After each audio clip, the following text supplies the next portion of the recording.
দ্বিতীয়জন বিচাৰক আমাৰ প্ৰাণজিৎ ডেকা। প্ৰাণজিৎ ডেকাক কাটৰিব আমাৰ সপ্তাহিকাৰ জিন্তুত আছে।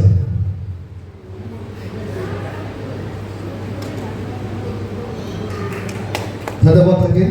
আমি মোক এইখন সুযোগ দিয়াৰ বাবে আৰু লগতে প্ৰতিযোগীসকলক শুভেচ্ছা জ্ঞাপন কৰিছোঁ। সকলোৱে ধুনীয়াকৈ নিজৰ নিজৰ নৃত্য প্ৰদৰ্শন কৰিব বুলি আশা কৰিছোঁ। সকলোৱে ভালেই কৰিব আৰু কালি গৈছিলোঁ মই জাগিৰোড কলা মন্দিৰলৈ, য'ত BKD নৃত্য প্ৰশিক্ষণ কেন্দ্ৰই নৃত্য প্ৰতিযোগিতা আয়োজন কৰিছিলে আৰু তাতে মই গৈছিলোঁ বিচাৰক হ'বলৈ।